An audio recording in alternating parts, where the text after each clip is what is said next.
Afternoon, मैं हूं आपकी फैमिली गुरु जय मदान। आप लोगों का इतना प्यार मिल रहा है, ढेर सारी मेल्स मिल रही हैं, लेकिन मेल से मुझे अंदाजा लगता है कि किस किस तरह की परेशानियों से आप लोग जूझ रहे हैं, ताकि उन्हीं को हम टॉपिक्स बनाकर आपके लिए बहुत सारे उपाय और रेमेडीज लेकर आए। तो इसी तरह हमारी कोशिश रहेगी आगे भी आपकी तकलीफें दूर करते रहें। तो शुरुआत करते हैं अभी शो की हेडलाइन से। नौकरी और शादी से जुड़े खास उपाय कीजिए, शादी भी होगी और नौकरी भी मिलेगी। घर में होगा सुख शांति, हर कलह होगी दूर, खास टोटके बताने वाली हूँ। हाथ से पहचानिए इंसान की शख्सियत, जिंदगी में कभी भी धोखा नहीं मिलेगा। आपको अपडेट रखने वाली ब्यूटी टिप्स लेकर आई हूँ। अगर आप किसी को पहचानना चाहते हैं तो क्या करें, सिर्फ उनके हाथ पर नजर डाल दीजिए। किसी के हाथ से आप उनकी शख्सियत को जान पाएंगे, ताकि जिंदगी में आपको वो इंसान धोखा न दे सके। कैसे जानेंगे ये ट्रिक मैं आपको बताऊंगी, लेकिन पहले शादी की बात। कहते हैं ना, शादी वो लड्डू है जिसे कोई खाए तो भी पछताए और ना खाए तो भी पछताए। तो अगर आप ना खाने वाली स्टेज पर हैं, यानी कि शादी नहीं हो रही है, तो फिर ये उपाय कीजिए। अगर आपको प्रेम विवाह में सक्सेस पानी है, यानी कि आपको लव मैरिज में सक्सेस पानी है, कहीं कोई अफेयर चल रहा है, तो क्या करें? शुक्ल पक्ष के गुरुवार से शुरू करें। विष्णु मंदिर और लक्ष्मी माँ की मूर्ति के आगे जाकर बैठे। ओम लक्ष्मी नारायण नमः इस मंत्र का आपको जाप करना है। रोज 3 माला का जाप करना है, लेकिन स्फटिक की माला से जाप करना है। इसे शुक्ल पक्ष के गुरुवार से ही शुरू करना है। 3 महीने तक हर गुरुवार आपको मंदिर में जाना है, 3 माला का जाप करना है, प्रसाद भी चढ़ाना है।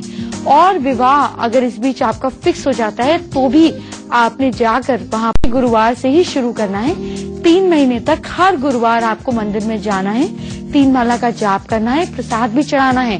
और विवाह अगर इस बीच आपका फिक्स हो जाता है, तो भी आपने जाकर वहाँ पर रोकना नहीं है। ये करने से शादी जरूर हो जाएगी। तो फिर इसके बाद आपने क्या करना है कि हनुमान जी के चरणों में मीठी बूंदी चढ़ानी है। प्रसाद आपको मंदिर के बाहर ही बांट देना है, गरीब लड़कियों में, घर नहीं लाना है।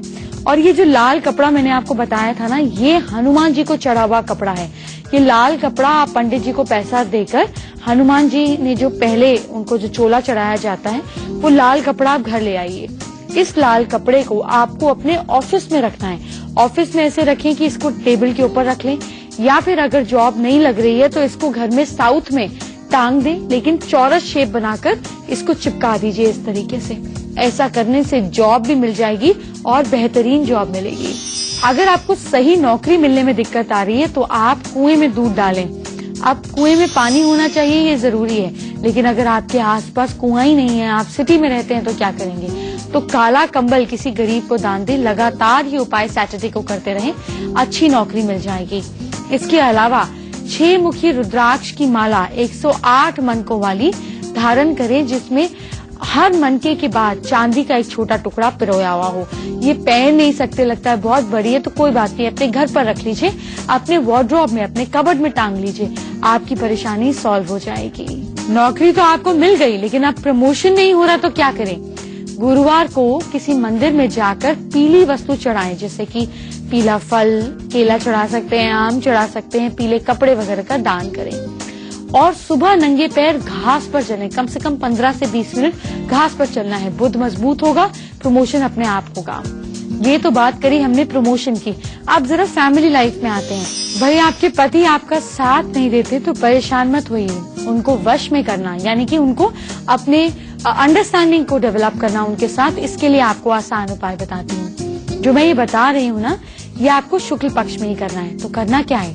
एक पान का पत्ता ले लें, उसके ऊपर चंदन और केसर का पाउडर थोड़ा सा मिलाकर रख दें। फिर दुर्गा माँ की फोटो के सामने बैठ जाएं। दुर्गा स्तुति और चंडी स्तोत्र इसका पाठ करें। 43 डेज तक लगातार ये काम करना है। पाठ करने के बाद चंदन और केसर जो पान के पत्ते पर रखा है, उसका तिलक लगाकर किसी न किसी तरीके से घूमते फिरते चाय लेकर हस्बैंड के सामने जाना है। और फिर यह आपको डेली करना है। और हस्बैंड जो है अगर नहीं रहते यहाँ पे, सपोज अमेरिका में है, स्टेट्स में है, तो क्या करेंगे? तो उनकी फोटो के आगे तिलक लगाकर सामने खड़े हो जाना है। पान का जो पत्ता रोज आप नया इकट्ठा कर रहे हैं, जो डेली बदल रहे हैं उसको, वो कहीं से टूटा फूटा कटा फटा नहीं होना चाहिए। जो रोज आपने ये किया, उसके बाद जो पान के पत्ते इतने सारे इकट्ठे हो गए, वो सारे पत्ते इकट्ठे करते जा रहे हैं। 43 डेज के बाद उन पत्तों को एक साथ जाकर जल प्रवाह कर दीजिए। आपकी प्रॉब्लम का सोल्यूशन जरूर निकल आएगा। अभी तक तो मैंने आपको बताया कि आपको नौकरी कैसे मिल सकती है, शादी कैसे हो सकती है, फैमिली लाइफ कैसे अच्छी हो सकती है, लेकिन इसके अलावा भी आपकी तो ढेर सारी मनोकामनाएं होंगी, हम सबकी होती हैं। उनको पूरा करने के लिए क्या उपाय करने हैं, ये मैं आपको कल बताऊंगी। अभी जानते हैं कि कैसे आप कर सकते हैं किसी के भी हाथों से उनकी पहचान। तो जब आप किसी से मिलते हैं, किसी को देखते हैं और उनकी हाइट के हिसाब से उनके हाथ आपको छोटे लगते हैं, अगर हाइट छोटी है तो हाथ छोटे ही होंगे, लेकिन अच्छी खासी हाइट है और हाथ छोटे हैं तो ऐसे लोग आपके काम के हैं। ये लोग आपको पैसे से जुड़ा फायदा करा सकते हैं। तो जब आप किसी को जॉब पर रखें तो देखिए कि अगर उसके हाथ छोटे हैं तो ये लोग अपना दिमाग नहीं लगाएंगे, जो बोलेंगे वो कर देंगे, तो ऐसे लोग फायदे के हैं। अगर आप किसी से मिलते हैं जिनका हाथ बहुत ही ज्यादा कड़क होता है, बिल्कुल स्टिफ हैंड होता है, ऐसे लोग बोलना तो नहीं चाहिए लेकिन थोड़ा माइंड कम यूज करते हैं और दूसरों को दुखी देखकर बहुत खुश होते हैं। अक्सर ऐसे लोग कहीं ना कहीं सैडिस्टिक प्लेजर लेने वाले होते हैं, उनमें क्रिमिनल टेंडेंसी ज्यादा होती हैं। ऐसे व्यक्तियों का जीवन भी रूखा और कठोर होता है। तो ऐसे लोग जो दिखने में तो ऐसे आपको लगे कि बड़ी सॉफ्ट सी पर्सनालिटी है, लेकिन आप हाथ छुएं तो बिल्कुल कड़क हाथ लगे, तो ऐसे लोगों से आपको बचकर रहने की जरूरत है। लेकिन हाँ, अगर इंसान बॉडी बिल्डर है, मस्कुलर है, तो ऑब्वियसली एक्सरसाइज करने के बाद हाथों में स्टिफनेस आ जाएगी, तो उसमें आप अपनी कॉमन सेंस को जरूर यूज कीजिएगा। जिन लोगों के हाथ बिल्कुल नरम होते हैं, सॉफ्ट होते हैं और एक रेडनेस होती है उनमें, ऐसे लोग बिजनेस और कार्य में फायदा करने वाले लोग होते हैं। ऐसे लोग मौके को फायदे में लाकर, मतलब मौके पे चौका मारने वाले लोग होते हैं। इनके साथ आप काम जरूर कर सकते हैं। अच्छा, अगर किसी के हाथ कड़क हैं और रूखे भी हैं तो ऐसे लोगों की लव लाइफ भी कठोर और रूखी होती है। इनकी लाइफ में ये जल्दी से कुछ भी स्टिफ डिसीजन ले सकते हैं। लेकिन हाँ, किसी से आप हाथ मिलाते हैं, उसके हाथ बहुत ही सॉफ्ट हैं, पोले पोले हैं, तो अगर ऐसे इंसान से रिलेशनशिप करेंगे तो बहुत अच्छा है, क्योंकि ऐसे इंसान इमोशनल होते हैं। लेकिन ऐसे लोगों से काम करेंगे तो वो काम में भी ऐसे ही पोले पोले, सॉफ्ट और ढीले होंगे। तो आपको मीडियम डेंसिटी के हाथ वाले लोगों के साथ बिजनेस करना चाहिए और ज्यादा सॉफ्ट हाथ वालों के साथ प्यार करना चाहिए। हमारे पास ऐसी ढेर सारी मेल्स आ रही हैं जिसमें लोगों को कर्जे से छुटकारा पाने के उपाय चाहिए। तो कौन से हैं वो उपाय, आपको आगे बताऊंगी, लेकिन पहले फेंग शुई की बात। अगर कोई इंसान अपने बिजनेस एरिया में बहुत अच्छी स्थिति में नहीं है तो इसका मतलब क्या है? इसका मतलब है कि उसकी बिजनेस की चीजों में अच्छे फैसले लेने के लिए उसमें कहीं ना कहीं कमी छूट रही है, कुछ ना कुछ प्रॉब्लम आ रही है। ऐसे में हम फेंग शुई का इस्तेमाल कर सकते हैं। कैसे, सुनिए। अपने ऑफिस में ना, अगर आप बॉस हैं और आप मेरा प्रोग्राम सुन रहे हैं, तो अपने ऑफिस में अपना दबदबा बनाने के लिए, अपनी टीम पर दबदबा बनाने के लिए आपको ऐसी जगह बैठना चाहिए जहां से आपको दरवाजा स्पष्ट दिखाई दे। अगर आपका अपना केबिन है तो आपको ऐसी जगह बैठना चाहिए कि आप दरवाजे की तरफ देख सकते हैं, दरवाजा आपको नजर आता है। अपने गेट पर बैक करके आपको नहीं बैठना है। अगर आपके छोटे छोटे डेस्क पे आप बैठते हैं तो फिर आपको ऐसे बैठना है कि आपके फ्लोर का दरवाजा आप देख पा रहे हैं। चेयर को थोड़ा बहुत ट्विस्ट कर लीजिए, आपका दबदबा बना रहेगा। अपने फाइनेंसेस को स्ट्रॉन्ग करने के लिए अपने ऑफिस में नॉर्थ डायरेक्शन में एक छोटा सा फाउंटेन लगाएं और एक काम करें कि इससे आप और ज्यादा स्ट्रॉन्ग कर सकते हैं। अगर आप लाइट वाला फाउंटेन ले लेते हैं, इससे आपको बेहतरीन अवसर मिलेंगे, अच्छे ऑप्शंस मिलेंगे काम में। और एक छोटा सा काम और करें, 20 से 25 मिनट मैंने आपको कहा था कि लाल कपड़ा बड़े काम का है, तो ये लाल कपड़ा आप इस पर 20 से 25 मिनट बैठें। इससे आपको काम में, वर्क में एनर्जी मिलेगी और आपकी तरक्की पक्की बातें हो जाएगी। इसके अलावा एक काम छोटा सा और करें, एक छोटा सा हरा पौधा ले लें, इसे अपने डेस्क पर एक्सट्रीम लेफ्ट कॉर्नर पर रख दें। आपका प्रमोशन पक्का है। और अगर आपको एप्रिसिएशन नहीं मिलती है काम में, काम तो आप करते हैं, तारीफ आपका साथ वाला एम्प्लॉय ले जाता है, तो ये प्रॉब्लम सॉल्व हो जाएगी। आपको ना अपने ऑफिस में इस चीज का ध्यान देना है। अब कल जाकर देखिएगा या आज भी देख सकते हैं, सोच सकते हैं कि आपकी कुर्सी के पीछे ना बिल्कुल ठोस दीवार होनी चाहिए, खिड़की तो बिल्कुल नहीं होनी चाहिए। अगर आप डेस्क पर बैठते हैं तो क्या करेंगे, तो आपको हर समय इम्पोर्टेंट मीटिंग में टेक लगाकर कुर्सी पर बैठना है। आपके और कुर्सी के बीच में 5 से 6 इंच से ज्यादा गैप नहीं होना चाहिए, नहीं तो आपकी मीटिंग में आप उतने ज्यादा कॉन्फिडेंट फील नहीं करेंगे। आप अपने ऑफिस के डेस्क के ऊपर एक ग्लोब रखें, उसको 3 बार घुमा दिया करें। ऐसे में आपको इंटरनेशनल सक्सेस मिलेगी, बाहर जाने के मौके मिलेंगे, या फिर अगर आपका इंपोर्ट एक्सपोर्ट का काम है तो वो और ज्यादा अच्छा हो जाएगा। खुशखबरी के लिए क्या करें कि अपनी सीट के आसपास जो विंडो है वहाँ पर उड़ती हुई चिड़िया की तस्वीर लगाएं या दरवाजे के पास लगाएं, या अगर आप डेस्क पर बैठते हैं तो अपने डेस्क के नॉर्थ वेस्ट पर उड़ती हुई चिड़िया का स्टैचू या तस्वीर लगा दीजिए। आपको जल्दी जल्दी बहुत सारी गुड न्यूज मिलेंगी। जैसे मैंने आपको आज उपाय बताए हैं फेंग शुई के, कल मैं आपको बताऊंगी हल्दी, धनिया और नमक के उपाय। कैसे वो आपके काम बना देंगे ये तो आपको कल ही पता चलेगा, तो कल देखना तो पड़ेगा ये जानने के लिए। लेकिन अभी आप कर्जे से छुटकारा पाने के उपाय सुनिए। किसी भी महीने के कृष्ण पक्ष यानी कि पूर्णमासी से लेकर अमावस्या तक का जो टाइम होता है, उसमें जो तिथि इंडियन कैलेंडर के हिसाब से तिथि 2, 3, 4, 6, 7, 8, 10, 11, 12, 13 बेसिकली 5 और 14 को छोड़कर पूर्णिमा और मंगलवार के दिन उधार आप दे सकते हैं, और बुधवार को कर्जा आपको लेना चाहिए। तो मैंने आपको देने वाले दिन भी बताए, और अगर लेना है तो बुधवार को लें ताकि आप उसको जल्दी उतार सकें और उसमें बहुत ज्यादा चिक नहीं होगी। अच्छा, चर लगन जैसे कि मेष, कर्क, तुला और मकर, इनमें कर्जा लेने से वो जल्दी उतर जाता है। लेकिन हाँ, अगर आप चर लगन में कर्जा दे रहे हैं तो समझिए कि अब बड़ी मुश्किल से ही आपको पैसे मिलेंगे।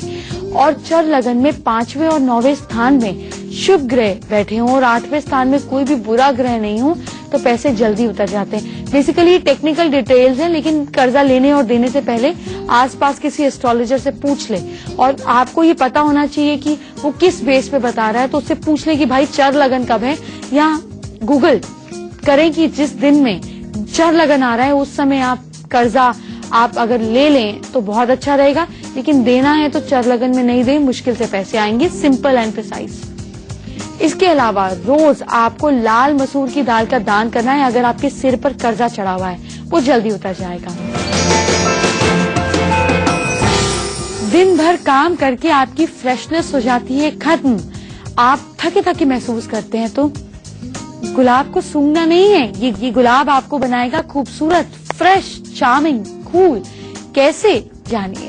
गुलाब की बात तो मैं आपको आगे बताऊंगी, लेकिन पहले आपके घर में सुख शांति भी तो होनी चाहिए। तो घर में सुख शांति नहीं है तो फ्रेश दिखकर भी क्या करेंगे। तो सबसे पहले अपनी सुख शांति का इलाज कीजिए। गृह निर्माण के समय जब आप घर बनाते हैं तो आप घर के ऊपर एक हांडी के बाहरी भाग को काला काजल से पोत लें, उस पर चूना और सिंदूर का टीका लगा दें। अब वो राक्षस जैसा लगने लगेगा। आपने देखा ही है ना, लोगों के घर के बाहर लगा होता है। इसको लटका देने से घर में किसी की भी बुरी नजर नहीं लगती है। लेकिन बाहर से नहीं खरीदना है, ये आपको घर में खुद बनाना है। आपको अपनी खुशियों के लिए थोड़ा एफर्ट तो करना ही पड़ेगा ना। और क्या करना है सुनिए। गोबर के बनाए गए छोटे से दिए में गुड़ का टुकड़ा, तेल और रुई की पत्ती डाल लें। उसे जलाकर आपको दिए की तरह गोबर का बनाना है। घर के दरवाजे के बीचों बीच रख दीजिए, इससे बुरी नजर से बचा जा सकता है। आपको पता है ना कि फलानी आंटी ने या उसने आना है, अब आपको नजर जरूर लगेगी, मगर रिश्तेदार हैं, कुछ नहीं कर सकते। उनके आने से पहले और बाद में ये उपाय कर दीजिए, प्रॉब्लम सॉल्व हो जाएगी। पारिवारिक झगड़ों का अगर आपके घर में माहौल रहता है तो घर में खूब झगड़े रहते हैं तो ये उपाय कर सकते हैं। मिट्टी के कुल्हड़ में थोड़ा सा कच्चा दूध लेकर उसमें थोड़ी सी बूंदे शहद की टपका टपका के गिरा दीजिए। घर की छत से उसको छिड़कते छिड़कते आ जाइए, छिड़कते छिड़कते चुप, फिंगर ऑन योर लिप्स, यानी कि किसी से बातचीत नहीं करनी है। वो हांडी का जो बच जाएगा दूध, उसको जाकर चौराहे पर रखाना है, बस रख कर आ जाना है, मुड़कर नहीं देखना है। आपके घर से झगड़े भी आप वहीं छोड़ आएंगे। अगर घर में हर समय अलग अलग तरह की प्रॉब्लम्स रहती है तो घर के बुजुर्ग जो हैं उनका सम्मान किया करें। अगर आप घर के बड़ों की रिस्पेक्ट नहीं करते हैं तो आपका बृहस्पति खराब हो जाता है। और रविवार को बैल को गुड़ खिलाया करें। और यही समस्या आपकी अगर बहुत ज्यादा स्ट्रांग हो गई है तो लाल बैल यानी कि जो ब्राउनिश टोन का बैल होता है उसका खिलौना ले जाकर मंदिर में रखाइए, आपकी प्रॉब्लम सॉल्व हो जाएगी। कहीं जाइएगा मत। आज मैं आपकी मुलाकात कराने वाली हूँ एक वर्सेटाइल एक्ट्रेस से जो कि खूबसूरत भी है, मॉडलिंग भी करी है, एक्टिंग भी करी है, सोशल वर्क में भी बहुत एक्टिव रहती हैं और पॉलिटिशियन भी हैं। कौन है सोचिए, लेकिन तब तक मैं आपको देती हूँ ब्यूटी टिप्स। मेरे हाथ में है गुलाब का फूल, ये है हर मर्ज की दवा। क्या है इसकी खास ब्यूटी टिप्स जो आपको रखेंगी फ्रेश? सुनिए। एक गुलाब के 2 फूलों को पीसकर आधा प्याले कच्चे दूध में 30 मिनट्स के लिए भिगो दीजिए। फिर इसको आप अच्छे से इसका लेप कर लें और इसको आहिस्ता आहिस्ता अपनी स्किन पर मल लें। सूखने के बाद ठंडे पानी से नहा लें। इससे आपकी स्किन बिल्कुल सॉफ्ट हो जाएगी, एक पिंकनेस आ जाएगी आपकी स्किन में और आप हमेशा फ्रेश रहेंगी और आपके अंदर से बहुत अच्छी फ्रेग्रेंस भी आएगी। इसके अलावा क्या करें कि आप रात रानी के सुगंधित जल से स्नान करें। कैसे? दिन भर आपकी बॉडी थक जाती है काम कर करके, रात को आप नहाने वाले पानी में रात रानी के फूल भिगो दीजिए। सुबह इसमें आप अपना बाकी गर्म पानी जिससे भी आप नहाते हैं ऐड ऑन कर लीजिए।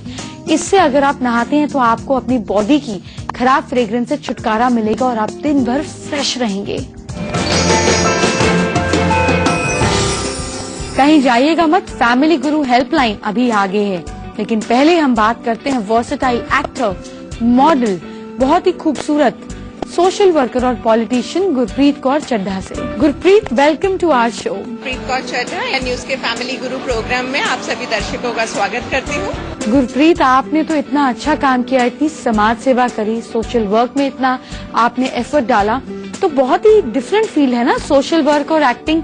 तो ये तालमेल कैसे बना? किस तरह से आपको सूझी कि सोशल वर्क करते समय आपको एक्टिंग में आना है? जी, दिल्ली में मैं स्कूल में 12 साल तक टीचर थी, तो वहाँ पर भी मैं बहुत एक्टिव टीचर थी क्योंकि मैं किंडरगार्टन टीचर थी। तो बच्चों के साथ स्टोरी नरेशंस, ड्रामेटाइजेशंस ये सब तो सीखा। समय आपको एक्टिंग में आना है? जी, दिल्ली में मैं स्कूल में 12 साल तक टीचर थी, तो वहाँ पर भी मैं बहुत एक्टिव टीचर थी क्योंकि मैं किंडरगार्टन टीचर थी। तो बच्चों के साथ स्टोरी नरेशंस, ड्रामेटाइजेशंस ये सब तो सीखा हुआ था ही।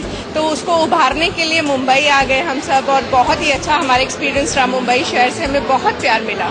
मतलब कमाल ही हो गया गुरप्रीत। आप पहले टीचर थी, फिर समाज सेवा में आई, फिर आपने मॉडलिंग और एक्टिंग करी, अब आप पॉलिटिक्स में आ गई। मतलब इतनी डिफरेंट फील्ड्स, इतनी डाइवर्सिफिकेशन आपकी जिंदगी में किस तरह से आई? लाइफ में टर्निंग पॉइंट तब आया जब 2009 के इलेक्शंस थे और उन इलेक्शंस में क्योंकि मैं दिल्ली में भी समाज सेविका थी, साथ साथ मैं दिल्ली कांग्रेस के साथ भी जुड़ी हुई थी। तो जब 2009 के इलेक्शंस आए तो मुझे कुछ मेरे फ्रेंड्स जो कॉन्टेस्ट कर रहे थे, मलाड के एमएलए हैं, और उन्होंने मुझे बोला कि मुझे मतलब हमारा मीडिया हैंडल करने में हमारी हेल्प करो। तो जब उनका कैंपेन वगैरह हमने डिसाइड किया तो गुरप्रीत कौर नजर में आ गई और मुझे महिला कांग्रेस ज्वाइन करा दी गई। और तब एक बहुत बड़ा टर्निंग पॉइंट था कि बॉलीवुड ज्वाइन करने आई थी, साथ ही साथ पॉलिटिशियन बन गई। गुरप्रीत, आप इतना सब कुछ करती हैं कि मुझे हैरानी हो रही है। जरा हमें सारे दर्शकों को बताएं कि आप इतने सारे काम एक साथ मैनेज कैसे करती हैं ताकि वो भी कुछ सीख सके। बॉलीवुड में नो डाउट स्ट्रगल बहुत है क्योंकि स्पेशली जब इस एज में आप 32 साल की उम्र में सपने लेके आते हो कि आपको कुछ करना है, कुछ बनना है, तो बहुत ही दिक्कत रहती है। बट वापस मैं बोलना चाहूंगी कि मुंबई शहर ने हमें बहुत प्यार और बहुत ज्यादा मान दिया और हम राजनीति में आने के बाद टफ तो था बट इतना टफ नहीं था क्योंकि हुनर तो था ही। भाषणबाजी तो नेताओं का जन्मसिद्ध अधिकार है और वो हम करते भी हैं और काम करने का मौका मिला। अपनी एक एनजीओ भी खोली मैंने। एनजीओ के माध्यम से हमने 2.5 साल में करीबन 40 प्रोग्राम्स किए, बहुत सारे लोगों की हेल्प की, domestic violence, rape cases, molestation cases, काफी सारे केसेस हैंडल करते करते मुंबई पुलिस के साथ जुड़ गई, मुंबई ट्रैफिक पुलिस के साथ जुड़ गई। आज मैं सभी के पैनल्स में हूँ। आपको जान के खुशी हो गई कि फिल्म सेंसर बोर्ड की मेंबर भी हूँ, काफी अच्छी बड़ी बड़ी फिल्म सेंसर भी कर चुकी हूँ और बहुत अच्छा लग रहा है कि लाइफ में इतना कुछ करने का मौका मिला। गुरप्रीत, आप हमारे साथ जुड़ी, इसके लिए बहुत बहुत शुक्रिया। धन्यवाद। मुझे बहुत अच्छा लगा। आप सभी का धन्यवाद और आप सब फैमिली गुरु प्रोग्राम देखते रहिए और हमारे साथ जुड़े रहिए। Love you all. आप मुझसे कैसे बात कर सकते हैं वो खास तरीका जानिए। सबसे पहले तो आपको हमारी ईमेल आईडी नोट कर लेनी चाहिए, जो है familyguru@itvnewsindia.com। अब अपनी सारी परेशानियां ना मैक्सिमम 150 वर्ड्स के अंदर लिखकर भेज दीजिए। साथ में भाई हमें आपकी डिटेल्स भी चाहिए होंगी, जैसे कि date of birth, time, place. अगर ये नहीं है तो आप अपने हाथ की फोटो, चेहरे की फोटो, हैंडराइटिंग की फोटो मुझे भेज सकते हैं और किसी ना किसी तरीके से आपकी प्रॉब्लम तो सॉल्व करनी ही पड़ेगी। आज हम नागपुर से स्नेहा तुलानी का सवाल लेते हैं। स्नेहा ऐसा मानती हैं कि वो अपनी हाइट के हिसाब से, एज के हिसाब से बहुत ज्यादा पतली हैं। काफी तरीके के ट्रीटमेंट्स लिए उन्होंने, लेकिन कोई असर नहीं हुआ। चलिए स्नेहा की प्रॉब्लम सॉल्व करते हैं। अगर आपकी भी ये प्रॉब्लम है तो आप भी यही उपाय कर सकते हैं। स्नेहा, सबसे पहले आप डॉक्टर से सलाह लें। बिना डॉक्टर की सलाह के अपने आप कोई मेडिकेशन ना करें। मैं आपको ये सजेस्ट करूंगी कि आप एलोपैथिक की बजाय आप आयुर्वेद और इस फील्ड में ज्यादा रिसर्च करके फिर कोई दवाई लें, वो भी एक्सपर्ट की सलाह से। स्नेहा, आप पीले धागे में एक स्क्वायर शेप का पुखराज येलो सफायर अपने गले में पहन लें। इसके अलावा अपने घर में दक्षिण पूर्व और दक्षिण के बीच में घी रखें। फिर ये घी आपको डेली 3 चम्मच अपनी सब्जी में मिलाकर खाना है। अलग अलग टाइम भी आप टोटल 3 चम्मच दिन में जरूर खाएं। गाय को आपको रोज गुड़ खिलाना है और आपको अपने घर में एक छोटा सा काम और करना है कि साउथ वेस्ट के अंदर पीली मिट्टी की चीजें रख सकती हैं। जैसे आप एक मिट्टी की बॉल, कुम्हार के पास जाएं और बोले मुझे ना एक मिट्टी का बॉल बना दो, अंदर से भी पूरा मिट्टी, तो उसको आप पीले रंग से कलर कर गोल बॉल को साउथ वेस्ट में रख लीजिए और उसके ऊपर अपनी फोटो चिपका लीजिए। ईश्वर ने चाहा तो जल्द ही आपका वजन बढ़ने लगेगा। चलिए अब आज का मैजिक मंत्र जानते हैं। The problem with close minded people is that their mouth is always open. जिन लोगों का दिमाग जितना बंद होता है उनका मुंह उतना ही खुला होता है, और जब मुंह ज्यादा खुलता है तो उसमें से अच्छी बातें कम, बुरी ज्यादा निकलती हैं। तो ऐसे लोगों की बात पे ध्यान ना दें, उन्हें माफ करें और आगे बढ़ें। चलिए अब कल का अपॉइंटमेंट फिक्स कर लेते हैं। कल मैं आपको बताऊंगी कि वो कौन से उपाय हैं जिससे आप अपनी हर मनोकामना को पूरी कर सकते हैं। इसके साथ साथ मैं कल आपको बताऊंगी कि लड़की की शादी नहीं हो रही है, बुखार नहीं उतरा है, ये सारी प्रॉब्लम्स आप कैसे सॉल्व कर सकते हैं। और आपको बताऊंगी महा टोटका, हल्दी, नमक और धनिए का। तो कल इंतजार कीजिए, फिर मुझसे मिलिए और अपनी सारी समस्याओं का निदान पाइए। तो कल इसी वक्त फिर हम मुलाकात करेंगे। अपना ध्यान रखिए, ख्याल रखिए। Bye bye, take care.